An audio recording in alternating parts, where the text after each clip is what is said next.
and lenders, inspectors, all of the other professionals that make home sales and home ownership available to people. And also with that, when I moved into home building, I had a really broad network of realtors that I was already in business with. I was also a team leader for a market center. And so I really started, as I became a home builder, I started educating real estate agents because I felt like this is something new. There's a lot of detail, and you guys are probably the first people that a homeowner is going to go to when they're considering making a change on their property that could impact its value. Right. And so I placed my bet on realtors. I've been educating realtors every step of the way in my business, and most of my business comes from realtors. And so I make sure that I am giving great value to you guys in how you can do your job and be ADU pros for your clients and really make you shine and stand out. So without further ado, the company I started, Sidekick Homes, was really founded with a mission to help families and local communities overcome the housing crisis. We're about 3 million housing units short in the state of California, and we rank 49 out of the 50 states in terms of housing units per capita. So we just don't have enough homes to house Californians. So I really saw an opportunity as the legislation was starting to shift, and there was a lot of conversation around changing laws, but not a lot of conversation about actualizing this out in the field and getting things built. And so that's where I raised my hand and I said, I will go be the one. So I actually come, interestingly, from a background in construction. That picture on the far, you guys are facing the far left, was my high school senior photo. Whereas a lot of people have their Letterman jacket or their basketball. Construction was so much a part of my life. By the time I graduated high school, I had experience with every aspect of new home building, from foundations to final finishes. Now, my dad did not say, hey sis, why don't you come take over the family business? In fact, he was one of those dads who said, what do you think he said? Go do it yourself. He said, go to college. Go to college. So I went to college. I've had numerous corporate jobs. I've worked for the Irvine Company. I've worked for United Parcel Service. I worked for Wild Oats Markets. I got bought by Whole Foods. So I've done all the corporate things, got into real estate, loved real estate, and then I'm coming back to my roots with home building. So I just want to give you a sense of who I am, what my background is. I also have a previous background in training and organizational development as well in a prior career, and so this is probably my favorite thing of what I do is getting to come talk to you guys. So the topic for today, did you know, there was a new law that passed. State laws now allow for ADUs to be sold separately from the primary residence, subject to a local ordinance. Who knew that? Okay, good. Because this actually passed a couple years ago, but there's a reason why we're talking about this now. Because a couple years ago, there wasn't much happening. Things are starting to happen. So AB 1033 went into effect in 2024, so almost 2 years ago. But it wasn't until 2025 that the first city actually passed an ordinance, and that was City of San Jose. And I actually have some material, and I'm going to be making these available through a website for you guys as well. But I have brought with me. What's that? No, I only have one copy. So I'm gonna show and tell, and if you guys want it, I have a website where I'll be placing all of this. So this is City of San Jose's ADU ordinance. It's a great model ordinance for other cities that might want to pass a similar ordinance. So right now, this is not something you can do in every city. The city has to have an ordinance that allows for it. And then they also have, City of San Jose has put forth ADU condominium checklist. They've put forth applications for your parcel map, and then also a checklist for when you're going to get your parcel map. So they've really tried to make the process very easy. We're glad that City of San Jose went first because they kind of have been a model for other cities. But we're not in San Jose. We're in Southern California. what's going on in Southern California? Well, so far, Santa Monica and West Hollywood have passed ordinances. City of LA and Pasadena are talking about ordinances, and there probably are other cities as well that I'm not aware of. Unfortunately, I no longer have time to go to every city council meeting and every planning commission meeting in all of the, 50 municipalities that make up LA County. But if you guys catch wind of these conversations, please let me know.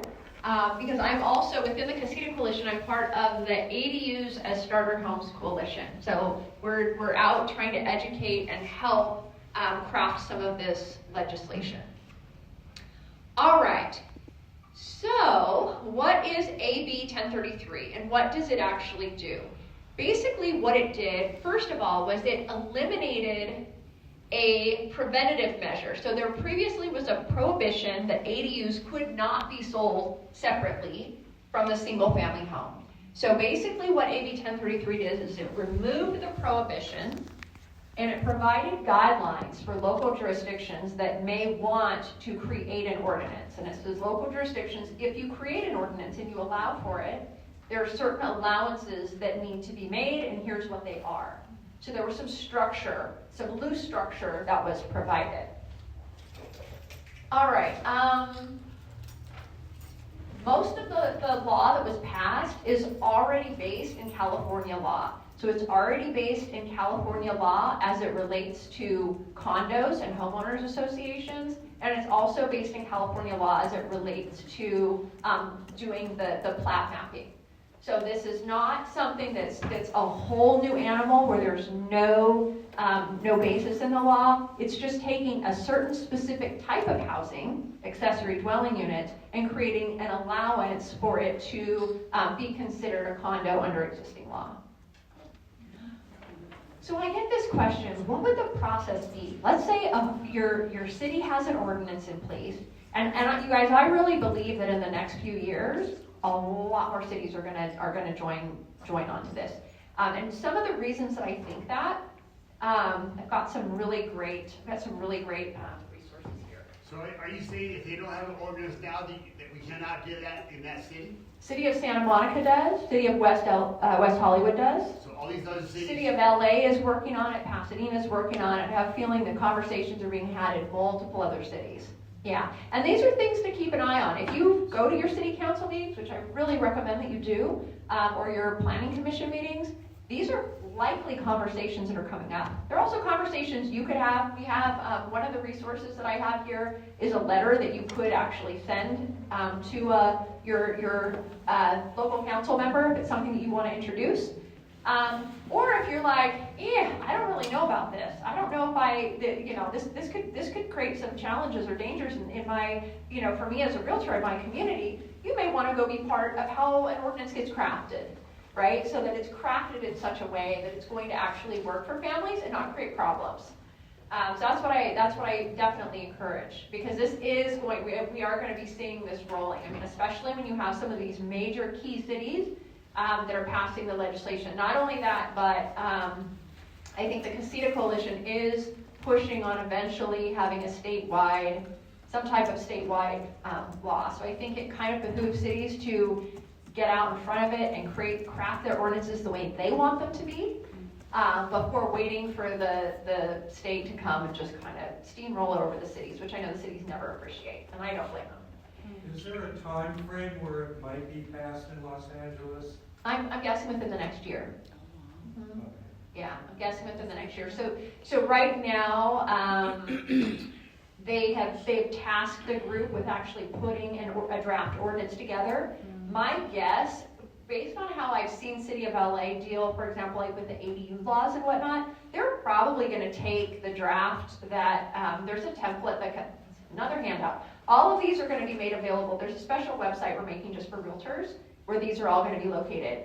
But we've got, with this paperwork, there's actually I have a draft ordinance that the Casita Coalition has put together as kind of a template. My guess, and this will be on the website, happy to take a look at it if you want, but my guess is that templated ordinance is probably what City of LA is going to go with. They've been pretty consistent about just going with what the state parameters are and not fussing with it too much. unless somebody like yourself were to come forward and want to provide some feedback. Thank you. Yeah, no problem. All right, so why are we talking about being able to sell condos separately? Well, part of the reason is there was a study that was done that shows that only 15% of Californians can afford to purchase a median-priced home.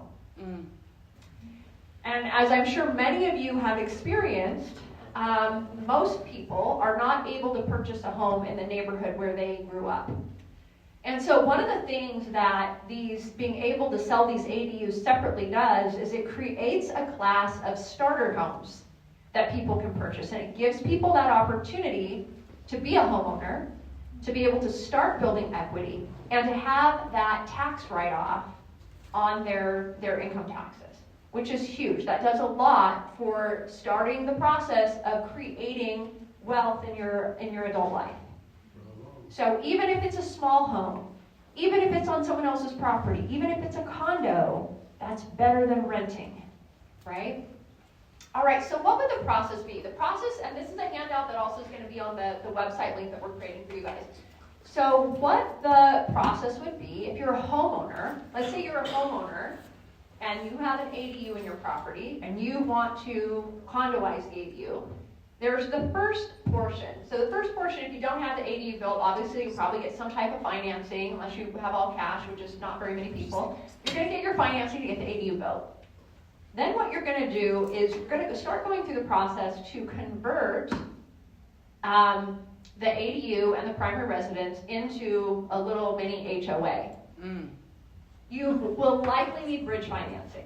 So in order to go through this process, you're going to have to get the sign off from your lien holder, aka your mortgage company, right, to go through this process.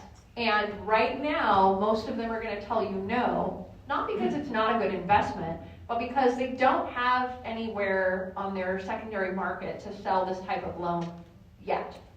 Okay, so probably you're going to have to get bridge financing while you go through the process of condoization. The condoization is going to be, you're going to need to set up an HOA. So you're going to have to put together your CC&Rs. And again, in our industry, we already have a template put together because this is simple. We don't need a big binder full of CC&Rs for like 2 units on a property, right? So within our industry, we have put together a simplified CC&R template for homeowners to consider. And then the other thing is you have to do the plat map.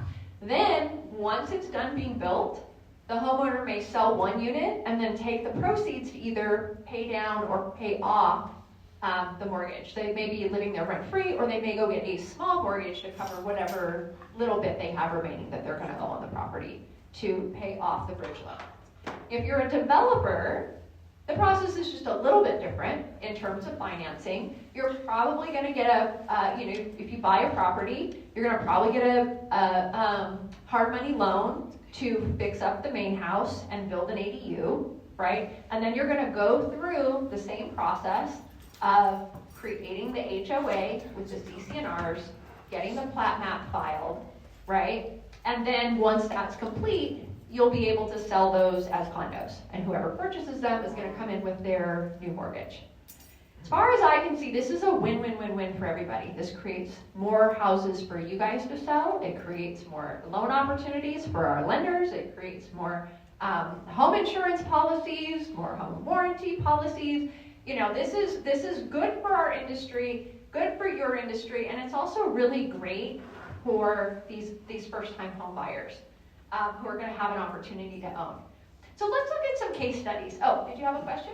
Yeah, does this also apply to building a granite unit, let's say on top of your garage, or is that something completely different? Yeah, so that's a great question. So when we talk about accessory dwelling unit, what an accessory dwelling unit is, it could be a new detached unit. It could be attached, meaning it could potentially be above a garage, attached to a garage, attached to the main house, or it could be a conversion of space. A lot of times people think garage conversion, which isn't always, I don't think, the most ideal way to build an ADU, especially if it's a 100-year-old detached garage. But you can convert garages. Attached garages tend to be a good bet for a number of reasons, which probably don't have time to get into today. But also you can convert space within a house. So if you have a very large house, you could convert a portion of that to an accessory dwelling unit. You could convert a whole floor. If you've got a 2 or 3 story house, you can convert a whole floor to be its own unit. Yeah, so lots of options for how you can actually create these. Excuse me, Yes, what about the main house? Can you sell the main house as a? Sure. How do you consider, would that be the ADU too, the main house? so there's the main house, and then there's the accessory dwelling unit, and if you condoize it, now you can sell them separately. So think about like a condo association, right, where they sell each individual unit separately. It would be no different than that. So main house is gonna be like a condo. A condo. Yeah, they would both be considered a condo. Now, who gets the land? That gets determined when you do your plat map and your CCNRs, right? So sometimes people will split the land. It's not subdividing the lot's a different topic, and that's also a possibility. That's a whole other thing you can do. But when you do your plat map, when you're setting up you're doing the setting up the condomization process, you can have it such that you say, well, this portion of the land belongs to you, this portion of the land belongs to me. Or you can say, I get all the land, you just get the unit on the land. Right? I'm sure you guys have seen condos, like you've been in HOA associations where people have their own yard and they have their own land and that's their land. And then we've also seen HOA associations where like the building's yours and then there's common area space. Like cooperatives? What's that? Like cooperatives? Sure. Yeah, similar concept. Yes. So when you create this HOA complex, who's the manager? Do you have to go hire somebody? Or does the person that's built it become the manager and those are the rules and they're collecting a management fee? Or? That all gets worked out, that all can get worked out in your CCNRs So that if you you put don't together. have, if you don't have an ADU now and you decide you want to do this, not only you have to pay for it, but you got to get a good attorney to put together all the paperwork and all that. So how much money are you possibly looking at? I'm so glad you asked, because that's what, I'm so glad you asked. So we've got case studies here that talk about that. And also, just so you know, this has been, there are other states that have gone before us. So the entire state of Washington allows for this. The city of Portland does, Austin, Texas, and I happen to know like the top ADU condo attorney in the country. She's in Austin, Texas. She's fantastic. She's an attorney in Texas though, so I don't think she can practice in California. But she's phenomenal at putting these things together, considering all the things. Again, it can be a fairly simple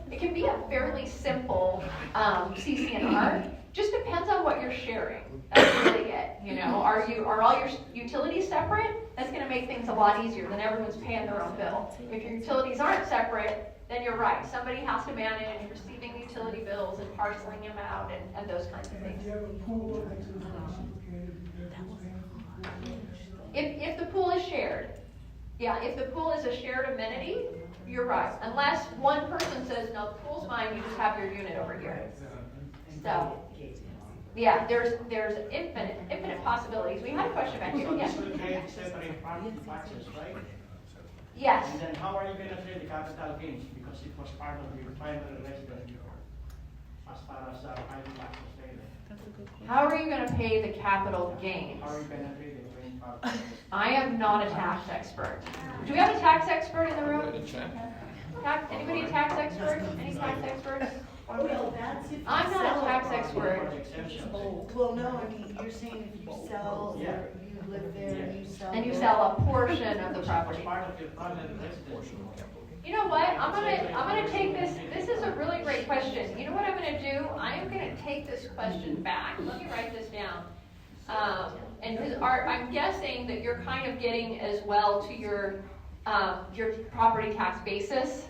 And there's limits on, you know, how much you can sell without paying capital gains, and can that be exempted once and then twice again if you someday sell? Okay. But then you also have the situation of you probably want to get your own house reappraised so you lower your taxes on it. Sure. So there's a number of issues that people have to consider when doing that. That's right. And I don't know how the assessor handles that right now. If they do, I mean, because they would handle West Hollywood and they would handle, because that's part of Mellon County. That's right. That's right. Yeah, I mean, and I think probably what we would have to do is look back at how do they handle when units are getting converted to condos today, how are they handling that? Because I think everything's supposed to be handled in accordance with that. I think what's happening is, typically, in the past, we've had developers that specialize in condoization. And so they have their attorneys, they have their tax consultants, and they're rinse and repeating, right? So you and I don't have to think about this so much. But just like when ADUs started and homeowners had to all of a sudden become developers, right? They all of a sudden had to figure out the financing. They had to figure out the taxes, they had to figure out the insurance, they had to figure out how on earth to hire a qualified contractor and, and what that should look like. Right, and how to manage the project, how to pull permits, all of those things, right? It opened up this huge thing where we had to learn some new things. I think the same is likely going to happen in this arena as well. Yes? Yes, are you familiar with some draft legislation specifically for cities within LA County that's talking about splitting lots with ADUs? There's a lot going on right now so SB 9 went into place a few years ago, and SB 9 allowed for urban lot splits. And it was similar in that it allowed for every different jurisdiction to be able to do these lot splits. In the last round of legislation that just passed, there were a number of bills that basically eliminated some of the roadblocks that people were facing as it related to SB 9.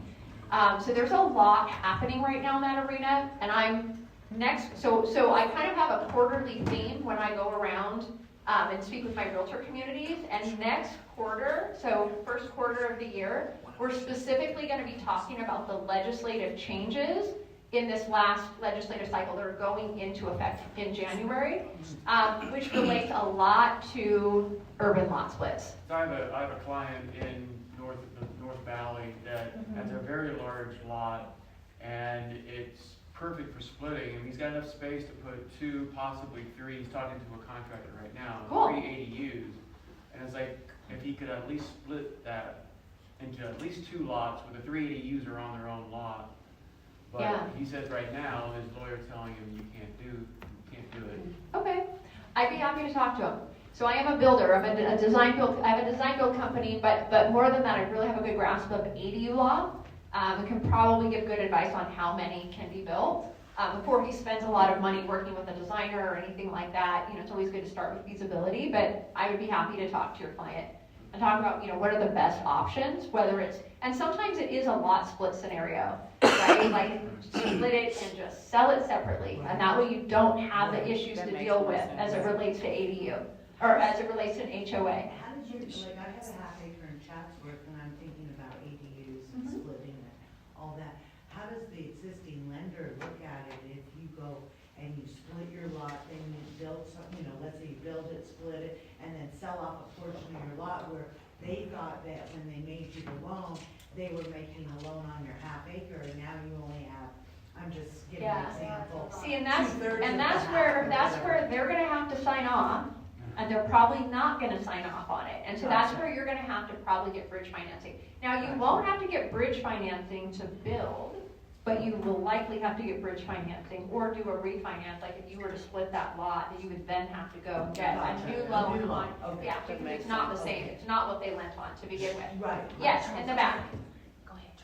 Yes. Hi. So there was in San Francisco, and actually there was a number of projects in Los Angeles that went TIC to kind of solve that problem. The issue was the county of Los Angeles, and most of these counties wouldn't allow a separate APN number for those. So it ended up being difficult to finance a TIC projects or tenants in county. San Francisco was quite common. There were several lenders that were doing it. They were doing developments because they were taking over. Some developers found that instead of condoizing, they could take a rent control property, use the LSA, kick out all the tenants, and then turn them into TICs. But in your case, it would be condoizing, and then you would get a separate APN number, right? Correct. So that's kind of the advantage. But Can I cut in? Sorry. Yes. Can we let Miss Christian finish, then the Q&A comes later, so she can finish the Yeah, presentation. some I'm of sorry. these, no, these are great questions, and the questions I can't answer, I'm writing down, and I will get those back to you. And I'll tell you And what. we will have a lot of time having lunch, then you could bombard her with questions. Okay, great. Sorry. All right, so I do want to share some case studies so that you can see how does this work in practicality? What does this actually look like? Now, because it's so brand new in California, I had to go and talk to a colleague of mine. This is Julie Felsom, who's a loan officer in Oregon, Portland, which is where my hometown, where I'm originally from. And so these are Julie's case studies, not mine. But I think they paint a really good picture. So the first project was Nimble on 30th. So the left-hand side is Unit A. The right-hand side is the new ADU that was built in the back. And this is what the scenario was. So this was, it was originally a family that purchased the property for $273,000. 17 years later, they sold it to a developer, Oregon Homeworks LLC, for a purchase price of $612,500. Then they pulled the permit to get the ADU built. They formed the HOA. They got the occupancy permit in August of 2021. So it took them about a year to go through the whole process. Then what they did was they sold both of the units and basically made $1.25 million on the project. So as we look at that, we say, well, how do those sales prices relate to actually what's happening in that market? So in 2021, the median home price was $620,000. Each of those converted ADUs sold for about $550,000. So you can see they didn't sell for the same price because they didn't have the yard space, right? They're smaller, there's two on a lot. So there was about an 11% discount on what they sold for. What's the comparison in square footage? I don't know. I don't have that information. But I'm gonna guess that the size of the converted ADU is comparable to the size of a median price home. Oh. For comparison's sake, whatever that size was. All right, so this one, it was an interesting one. This is 3 units on a lot, and what's really interesting, I'm going to show you the plat map so that you can see how they were actually laid out on the property. So this started with Unit A was the main house. They added 2 units, and this is what the plat map looked like for the condominium. So you can see Unit A takes up over half the lot, and that was the original house. And then they created Unit B and Unit C. So they did not subdivide this property. This is still, considered one property. They each have a separate APN though, and they have an HOA for the 3 properties, for the 3 homes on that property. Does that make sense? Okay. So for that one, the median price of a home was $561. And each of the 2 converted ADUs, one sold for $450,000, the other sold for about $464,000. So that was roughly between 17 to 20% below what the value would have been just for if you had one home on the lot. And then you deduct, of course, your construction cost. Yeah, right. $300 a square foot now. Well, price per square foot's a terrible measure for ADUs. Yeah, it's a terrible measure because I'll call you. Call me, yeah. Okay. Well, and the reason I say that, I don't want to go on a too long of a tangent, there's so much that goes into the cost, let alone the cost per square foot. So for example, if you have a 400 square foot unit versus like a 1,200 square foot unit, you have to bring your utilities in. You have to do your site grading. There's going to be core costs just to do the project that are not based on square foot. Gotcha.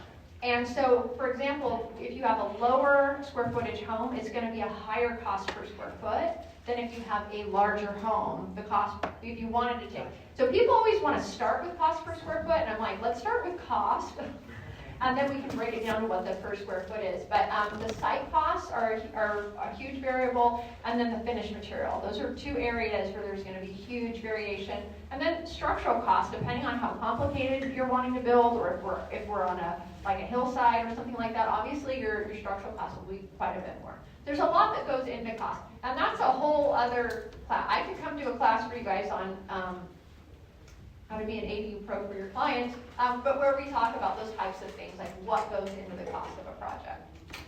All right, so the process for this one this was a homeowner development. So wait a second, oh, this is a new one. Okay, yes, this is a new one. So this is the homeowner as developer case study. So the homeowner lived in Unit A, and then they built Unit B, which is okay, but from a design standpoint, it bothers me they didn't keep the pitch of the roof the same. I feel like it doesn't look like it works. So I'm kind of a stickler for making sure the thing looks like it was always there, rather than like it looks like this alien thing that like stands out this thing. But that's me. You know what? Other people have different ideas, but every time I see this picture, I'm like, why didn't they get the pitch of the roof the same? All right. So this homeowner decided to be their own developer. So this was a house that they had purchased in 2004. They did away with their garage to build an ADU in 2016. And then 4 years later, they decided that they wanted to condoize that ADU. So their process as a homeowner took about a year as well, going through the process. What they ended up doing was selling the original house and moving into the brand new house that they built on their property. And then they were able to pay off their existing loan and live mortgage-free on their property, which is fantastic. Yeah, that's great. All right, and the cool thing is you figure they paid $216,000, and then they paid whatever they paid for construction in 2016, when costs of construction were significantly less. That was pre-pandemic. And so they probably were able to pay off their mortgage and walked away with a nice little chunk of cash to invest for their retirement. All right, and so in this neighborhood, the median price of a home is $640,000. When they sold the original house, it sold for $450,000. That was about a 30% reduction in the overall value. But you can see where there's value now. For somebody looking to buy that starter home, if $640,000 is out of their reach, $450,000 is more affordable. Right? So it creates that opportunity for people who otherwise were not going to be able to purchase a home. Again, only 15% of Californians can afford a median price home right now. All right, so how are people utilizing these? What is this looking like, and what do we think the uses are going to be? These case studies really spoke a lot to selling these units off separately. But there are some other reasons why people might want to go through this process. So one example might be if you're an investor who wants access to capital. If you build an ADU and you try to reappraise that property, probably it's not going to, the increase in the appraisal value is probably not going to be equivalent to what you paid for that ADU. But if you condoize it, it's going to be valued very differently. Now it's going to be valued as 2 units that could be sold on the open market. And so I believe that the overall value of the property with those 2 units, you might be getting 2 separate mortgages, right? But you're going to be able to take more cash out of that property and go invest in other properties. So I think that's one play that outside of people actually selling a unit separately. The other play is families, and I think that this, from my experience working with clientele, I think that this really will have big impact in both our Asian and our Latin American families who like to have multi-generational living. What we've seen is a lot of people will build an ADU for their adult children, but what we're really seeing in these multi-generational families is that people have lived in a big 2-story family home. Their kids have all moved out, and now they're wanting to downsize. They want downsize, they don't want to go up steps anymore, they want that place where they can age in place, but they love their neighborhood. They love their community. This is where they know, it's the community that they love, and they don't really want to move. And so we've had a number of clients. We just wrapped up a unit a couple months ago where the owners built a 2-bedroom ADU for themselves in the backyard so that they could downsize. And then their daughter and son-in-law moved into the main house, and they're just starting a family.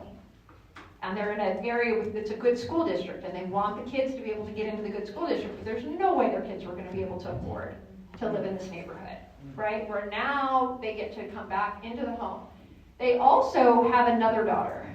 And so as you can imagine, they may want to leave, they may want to sell one of the properties to one child and then leave something to the other child, right? And so by being able to condoize the property, they're able to more easily create that division. I have seen ADU projects go dead where someone's like, I have the money to build on my parents' lot, but because of communications with the siblings and what's going to happen to inheritance, the project doesn't move forward.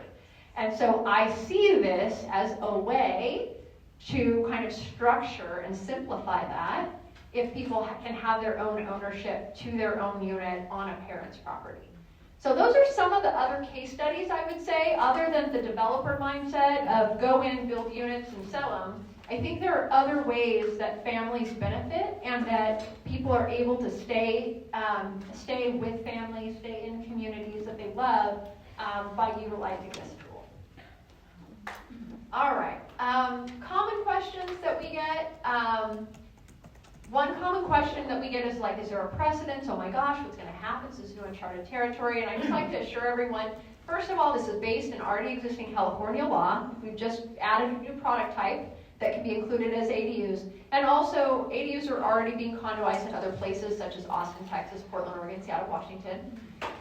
We also have industry leaders that, again, have created a template to make putting those CC&Rs together much easier, so that you're not starting from scratch, or it's not this whole big thing, so you don't have to have a binder thick of rules, right? It's just 2 or 3 owners on a property. It doesn't need to be that complicated.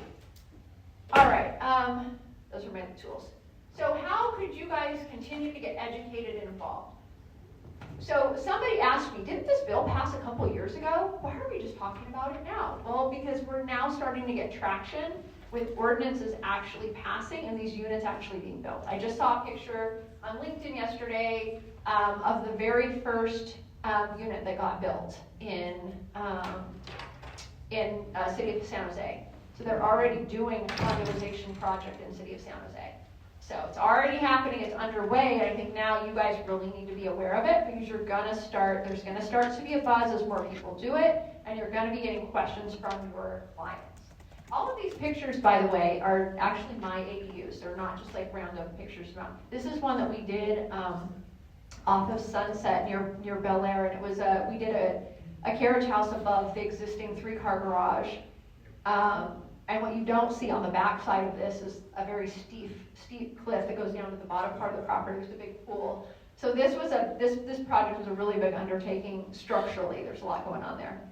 All right, so but how do you want to get involved? You want to educate yourself so you can be a knowledgeable resource for your clients. You want to be able to access resources to help guide your clients through the lending process, the plat mapping, the HOA creation. You don't have to know everything, but you want to have resources that can point them and guide them in the right direction. And you want to gain an understanding of how property values are going to be impacted. And that's going to be a tricky one, because we're going to be finding out as we go what that's going to look like in Southern California. But these are the types of questions that your clients are going to come to you with. Before they endeavor on this property, they're going to want to know, what does this do to property values? So this is where you want to start thinking about this and educating yourself. If you would like, you can get involved in city council meetings as it relates to ADUs and starter homes. If anyone in here is like, we need to do this in my city, again, I've got a template letter that all you have to do is fill in your council member's name and your name and send it off. That really speaks to the need for starter homes in our Southern California communities. And then if anyone's really passionate about this, there is the ADUs as Starter Homes Coalition that you can talk to me about and I can get you involved with. If you're like, I want to go be a champion for this cause, I can guide you there. All right, so what are the resources to support you? As I said, we've got phenomenal resources. I kind of brought handouts here with me to just kind of show you we have physical resources. What we're doing, though, is putting these We're in the process right now of creating a page just for our real estate professionals to be able to access. We already have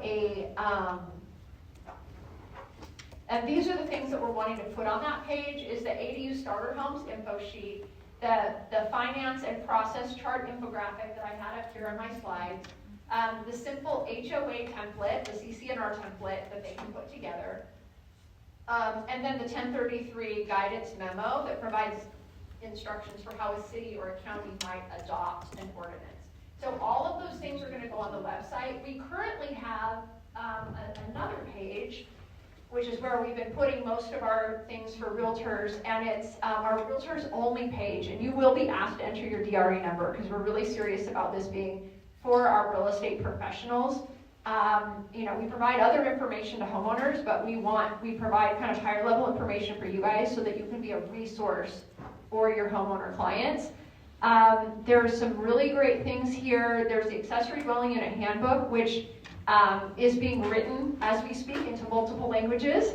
And so to make ADUs more accessible to Californians who are not native English speakers, coastal guidelines. We've also, one of my favorite resources, how to look for properties get ADU potential, but one of my favorite resources is the appraisal and lending considerations, because appraisals are where we're having the biggest challenge with ADUs right now. We're still seeing appraisals who will give it a $0 value if they couldn't find another property with an ADU that sold 3 months ago. Now there is a whole course that appraisers can and should be taking that almost none of them have taken. And so if you ever have a listing and the property has an ADU, I would just give me a call, or if nothing else, download this resource and hand it to the appraiser, and it'll walk you through what you can do to prepare for that appraisal. But I also just strongly recommend working with a lender who has an appraiser who's gone through the AIA training on how to appraise a property with an ADU, so you can get a fair appraisal on that property. Because I've seen properties appraised really well with ADUs, and I've seen them appraised for absolutely nothing. And it all depends on the luck of the draw and who you get for your appraiser. What was the certification they should have? It's through the Appraisal Institute, Okay. and I don't remember the name of the class, but I know the man who wrote the course. Okay. And most appraisers have not taken it. Most of them don't even know it exists. Yeah. We have an appraiser that speaks on the meeting about once every 6 months, and he's only been bringing it in at like maybe an extra 50 to 100,000. Yeah. And people are spending 300,000. Exactly. To build it. And the market knows the values there. And I think of these appraisers, the appraisals are going to change once we start selling these units separately as condos, because you're going to have to take that separate unit and look at what are comparable condos selling for, right? And then I think we're going to have a basis to value those ADUs as we're selling them separate condos. So I think it's going to help solve this appraisal issue. It's been an ongoing thorn in our side. But if you get that listing between now and then, you need to do the best you can to get the value for your client. So that's what that resource is for. And I'm happy to talk to you if you have that listing to set you up to be successful there. Do they go by the cap rate or the market? We wanna- They're supposed to, it's kind of a complicated question. They're supposed to look at the comparables. They can also, they really should also be looking at an income approach as well as a rebuild cost. So they should be looking at it from 3 different lenses, and they also have to show the marketability of it. And so what they have to do is they need to find another comparable home with a comparable ADU, even if it means going further outside of the area, or if it means going further back in time, and then just adjusting for either the time difference or the different market that they're in. So it's just a little bit more complicated of a process that they have to go through. But that's what there is a process they should be going through as they're doing those appraisals. Yeah. Mm-hmm. All right, you guys have been, this group, you guys are asking amazing questions. I'm so impressed. And we have time for Q&A. We have time for Q&A. Your questions have been fantastic. So yes. Two things. One is kind of a bit of the order. For the realtors in here that are CR members, this Thursday at 1:30, CR is doing a webinar on new laws for next year. Fantastic. So you need to register at the CAR website, and all the new laws that are taking effect are already posted out there. So if you haven't gone out there to do it, you should. The question I have is, if you're in an HOA, but you have a single family home and the lot's big enough, can you condoize that if you're part of an HOA? That's such a good question. That's such a good question. I tried. Yeah, that was a good one. And I have an answer to that one, because I got stumped at a previous meeting, and so I found the answer after that one. So the way that the law is written, yes, if you're in an HOA, and we have a client right now that she's in the Hancock Park neighborhood. I don't know the exact HOA she's in, but their property is part of an HOA. If the HOA, if you get approval from the HOA, then yes, you can actually condoize it within an already existing HOA. It's very interesting how that's going to work. But you have to adhere to the existing HOA rules. Correct. You can't go so far outside that you... Correct. Correct. Now, fortunately for this client, her mom is like the head of the board of the HOA. So I'm guessing she's got a flying shot at making this thing happen. We'll see. Yes? When AB 1033 first came out, they talked about selling to low housing. Is that still? Low income? There are no low income stipulations around it in the state law. Now, what a city might do, we don't know. But there are no state law stipulations that you can't sell it for market value. So you certainly could turn around and sell it for market value. Yeah. Yes. Did you plan on having someone else add onto your property, and you subdivide it without doing the construction yourself? And have them, they buy that part of your property and they build the ADU. So you're saying you would like to just do a lot split, sell off a portion of the property to a developer, somebody else who will build on it? You 100% can. My company, we're looking for projects like that right now. So if you've got something you want to split, we're looking to develop some We do it in units. LA County at this point, or LA City? So the short answer is yes. The long answer is what the requirements and stipulations are is going to vary from one jurisdiction to the next. So we would need to look at what the ordinance is in the jurisdiction that you're in. It's like gerrymandering your own property. Kind of like that. Yeah. Yes. Is a board necessary? Can apartment buildings do it if they had an ADU? I don't know, so is a board necessary? We would have to go back and look at the condo law, which I think is the Davis-Sterling Act. Davis-Sterling Act to see about, is there a board necessary? What exactly does that look like?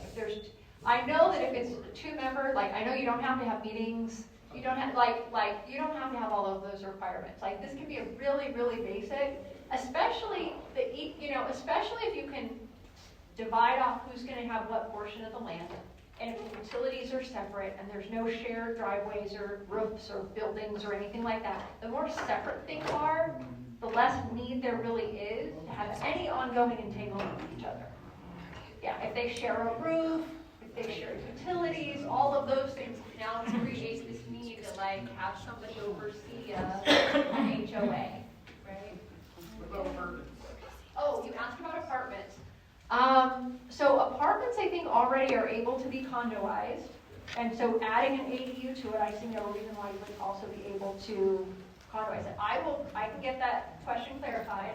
Now, who am I going to be getting the answers back to? As I get the answers back, Bessie. who am I sending? Am I going to be? Okay. All right. So I will get the answers, and they'll go back out to you. So I'm going to put ADU on apartment, and can you condoize everything? Okay, I'm gonna find out. Okay, so I have a Yes. serious question. Yes. I own a property on Lassen, which is approximately a half a mile from the train station, AB 79. SB 7. Sorry, it says SB. What do you think that's gonna do? So instead of trying to put in a couple units, I could possibly have a half acre. I could possibly, if I had the money, put in an apartment building. I know. So that's gonna be the topic of next quarter. Okay. Yeah, you know, I'm gonna be honest, SB 79 was a bit of a nail biter for me. I mean, I'm a pro-housing advocate. We need housing in our state, but I'm a little afraid. I'm a little afraid for some of our neighborhoods of what might happen, so we'll see. I agree. We'll see. Yeah, I mean, I'm a housing advocate, but I draw the line some places. So anyway, but that will be a topic for conversation for next quarter. Okay. Yeah, we will be talking about SB 79 and all the other wonderful laws that have passed. Yeah.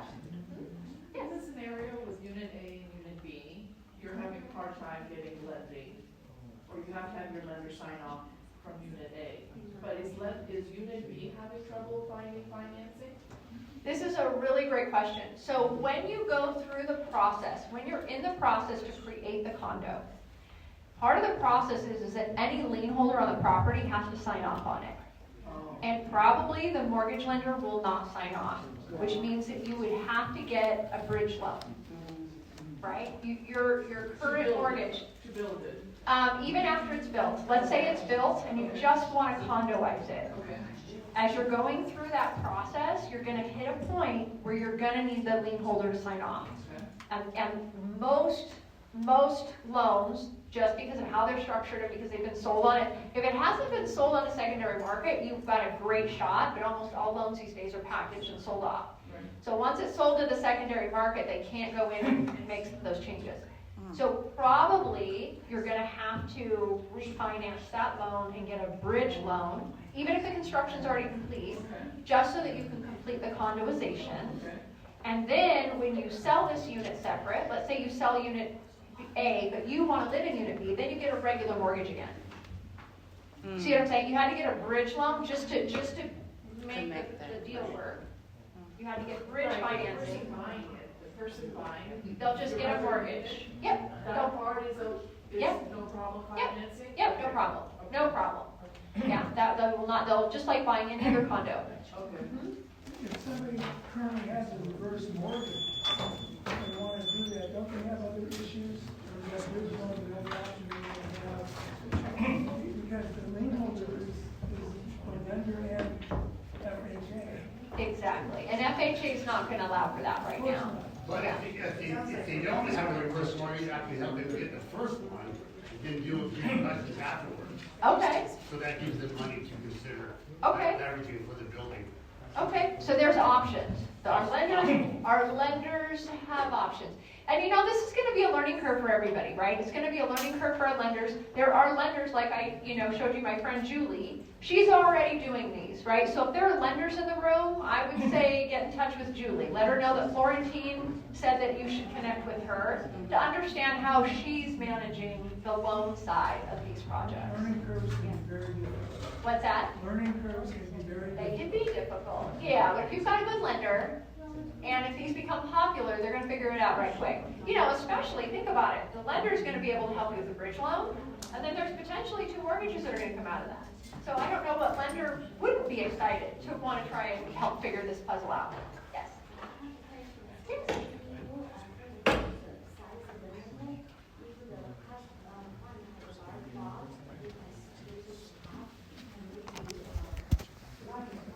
Okay, that's a great question. So the question was around the size of what are the size limits on the ADUs? And that will vary per jurisdiction. But in most cases, on a large lot, you should be able to get 1,000 to 1,200 square feet. So we would just have to do feasibility on that property. Let's say you want to build something bigger, though. There's SB 9 does allow for you to. This was the SB 9 of a couple of years ago, not the new SB 9. But it did allow for you to build 2 primary units on a property plus 2 ADUs. And you don't have to subdivide the lot. You can subdivide the lot, but you don't have to. Subdivision takes extra time and money, which is, kind of been what the roadblock has been. So you can subdivide or not. So you can already get, if it's an R1 property, which actually there's a whole slew of laws that just changed. So all the restrictions that were on our SB 9 properties, a lot of those have been removed. So anyway, yes, with or without a subdivision, they probably can build 2 units plus 2 ADUs. I would have to look at underlying zoning and what's going on with that property, et cetera, to tell you for sure. But generally, generally the answer is yes. They could do that. Yeah. What are the insurance ramifications of this? Because now you're converting a single family home to condos. Yes. Right now in California, you're building ADUs and they're being insured as single family homes. Yes. Now, what's going to happen when this AB 1033 passes? So it already passed. 2 years. Well, I mean, But when it's the not gonna city's be adopted, right. yes, as I city's mean, adopted. now you have to convert all those So insurance each, policies. to- yes, correct. So each owner will need to have a separate insurance policy on their unit. Now let's talk about ADU insurance in general, because this has been I have found this very interesting. I'm not an insurance person, but I do like to ask my clients questions after we finish their project, just to see what's happening. Some insurance policies will insure the house and the ADU. Some insurance policies, you have to get a separate policy for the ADU. And it depends on who's living in which home. It's very interesting. And every carrier is a little bit different.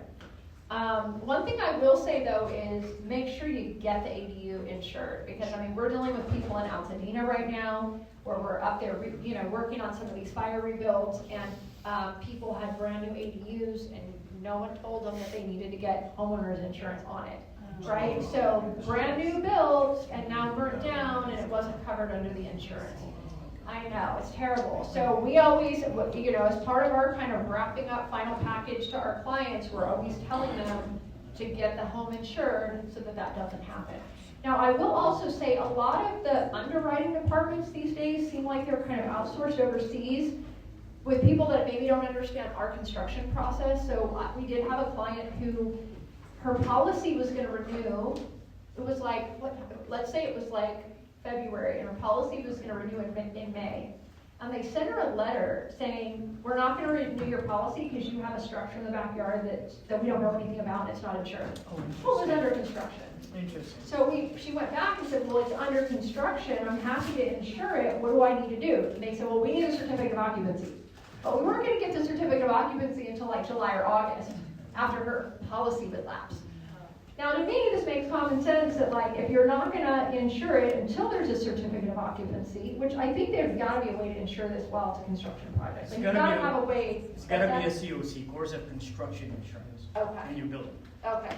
What is it called? A COC? Course of construction, COC. Course of construction. Right. The owner of the property can actually purchase that, because it would be a different address. But they should.